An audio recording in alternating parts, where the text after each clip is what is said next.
So it's true. After college, I started a punk band with 3 of my girlfriends. I was the lead singer and I played guitar. And it's not that I liked punk rock music, it's actually all we could play. We had never played our instruments before.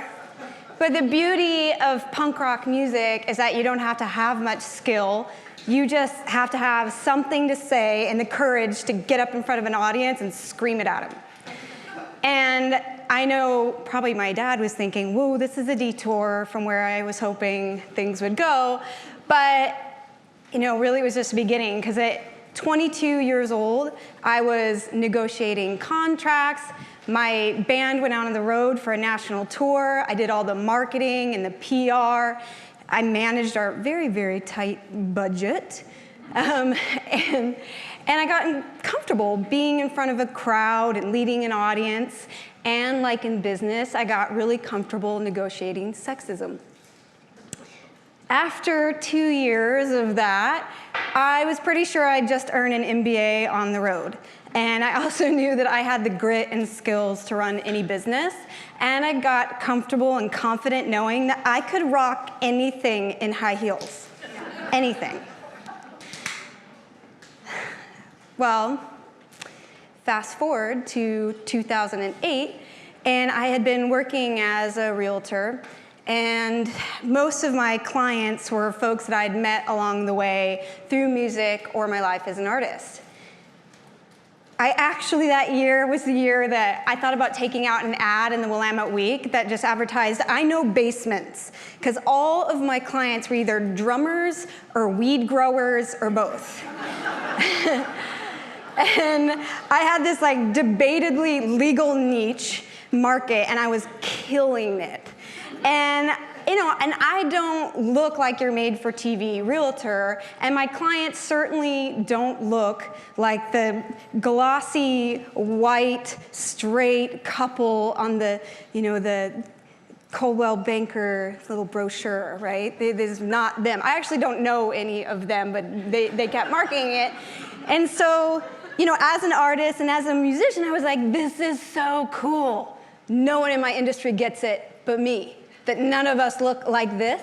And here's my opportunity to turn this job that I love into this enormous art project where I get to expose the way we really live. It was like I wanted to take my industry out of the closet. I wanted to be the one that opened the door.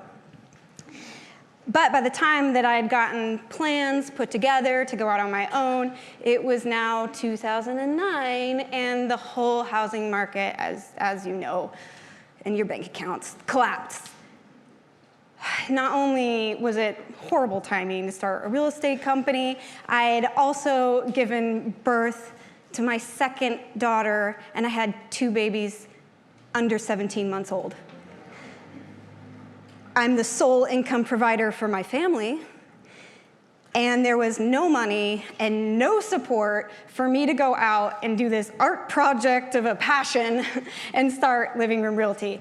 Everyone told me that I was crazy. I'd even get in the car on my way to showing clients stuff, and the only story that played on the radio was the end of my industry. So I'd turn NPR off, turn the gangster rap up, and get to work. But seriously, those were lullabies for my children. But punk rock taught me you can't wait for permission. You can't sit back down. No one's going to invite you to the table. And one of the things that I didn't realize as well when I went out is I was also going to become the first female-owned and managed real estate company in our market. That doesn't seem like a big deal. It would have never have occurred to me, actually, that being a big deal. Real estate's an industry of women. But yet, even 2 years into my business, people were still asking me, Living Room Realty, no, that's just for women, right? I'm like, we got guys on the road. Why the hell they keep asking me that? And even one of the top agents at my agency, one of the top agents in the city, a man, when he announced that he came to Living Room Realty, I was sitting next to him, and he got a text, and it read, Living Room Realty, huh? I didn't know you had a vagina. It was like, whoa. These comments are offensive and sexist at best, and when they came from other women, they were painful. But I lean back into that punk rock experience, and I know that when you get up on stage, people yell at you, people will throw things at your head, and you take your high heel boot and you just kick them off, just like, and keep going, and when you're on stage and they're not, and they haven't been on stage, they're just haters, right? You don't have to listen to their album. So, punk rock also taught me that technical proficiency is overrated. And in 2009, I didn't know what the hell I was doing, and I couldn't recruit agents to the company based on their current production numbers as any indication of their future success. So I had to go out and look for other agents that I just thought might be interested in telling this really cool story, this art project I wanted to make come alive. And I looked for agents who gave back to their community, who were invested. And most of all, I looked for agents who in 2009 had smiles on their faces, right? They were having fun, because that was a shitty time in our industry. So it's just so interesting now, these agents will come to me and they'll be like, you took a chance on me? Like, how'd you know I was gonna be successful? And I laugh, I'm like, they took all the chance on me, right? But when I looked at them, I just saw a sure thing. It was like, how many agents in our market are fully tattooed? How many agents had a skate ramp in their backyard? And how many agents were bartending lesbian arm wrestling night? I mean, that's true. You guys, these are the agents that had the trust and authenticity of an entire community of people that no one in our industry had thought to talk to before they did. And empowering our agents to tell their stories and to show not the stock photos, but the real clients and the funky way they live in their houses. And they headline their stories like, it's a gay world, and best little whorehouse in Portland, and Milwaukee, the blue collar Riviera. We were like taking this huge risk. And everyone in my industry was warning all of these agents, if you go to work for Living Room Realty, you're gonna alienate the higher end market. They might be right, we didn't know. No one had ever tried to show what real people look like living in real houses. We didn't know, would we do that? Well, it turns out when you come to our website and you read the story about the two lesbians who bought a house with the perfect garage to convert into their spa-rage, you're not, it's true too. It's a really cool garage. Is that you're not thinking about the price point, right? If you saw yourself in that story, you just got connected, you just feel like your needs got seen, and there's this level of trust that you don't get from looking at listings on Zillow. So we've proved all those haters wrong, and we actually have a much higher price point than the market average. And those web leads are higher still. And I think it's this like being willing to piss people off thing that I wish each of us gave our daughters a little earlier. That, willing to fail, willing to make people angry, willing to quit, willing to fight. And as my friends in the audience know, you guys know I've dedicated over a decade of my life to volunteering for Rock and Roll Camp for Girls. Because where else do little girls get to get up on stage and just make the biggest mess they can, and the hotter and the louder the mess gets, the louder the audience cheers. There's just so few places for girls like me to learn this kind of grit and have everybody clap as you go. And I would need this grit in 2012. This was the time that the market finally rebounded. This is when things were supposed to be great.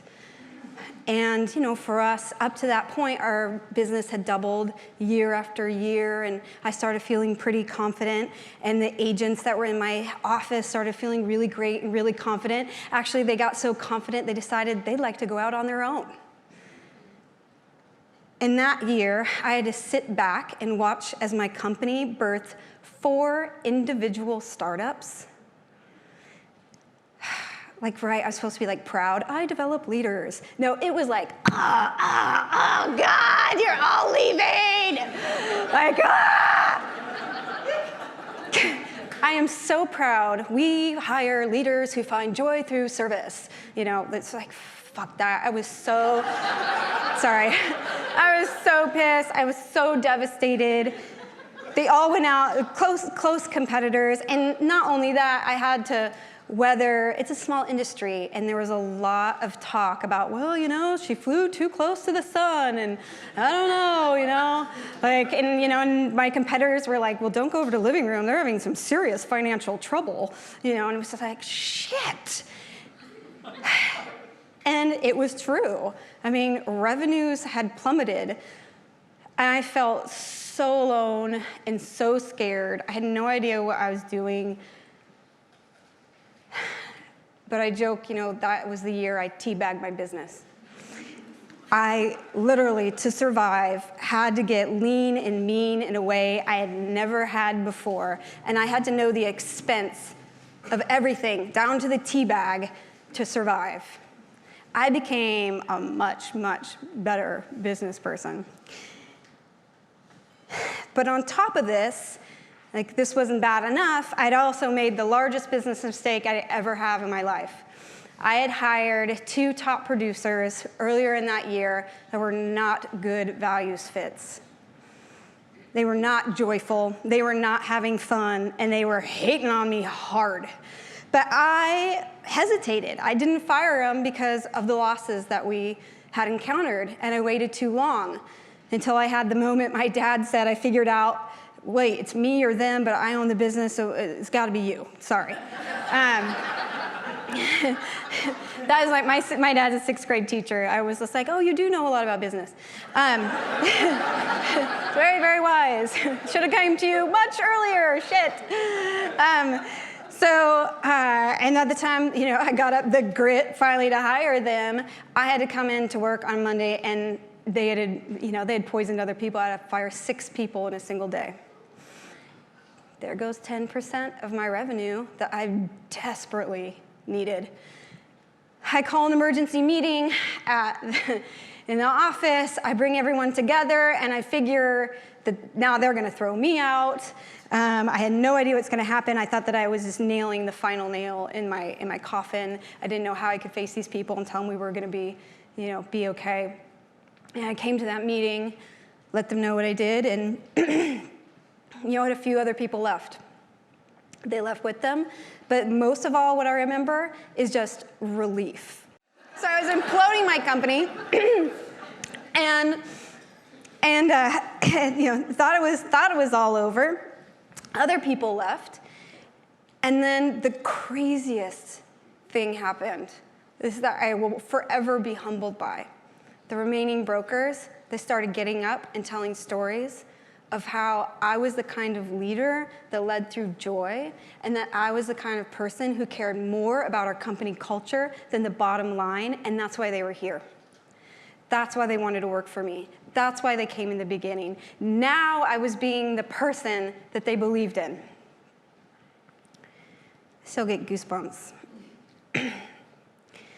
Well, they trusted me. We jumped off the cliff into kind of the unknown to rebuild Living Room. The following year, we won Oregon Ethics and Business Awards. The following year, it was the first of 3 years that we won Oregonians' Top Workplaces. Our sales went up to $350 million.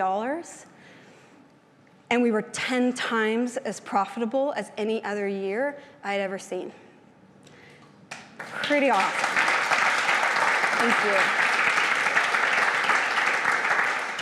So things are good now. Things are good. It feels good.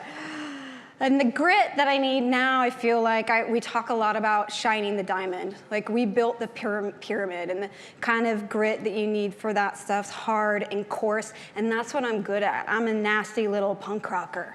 And so the grit that I'm learning now is the fine grit, the human touch. I'm learning not to squirm when my manager says, you know what the difference between our company and our competitors is when they talk to a recruit?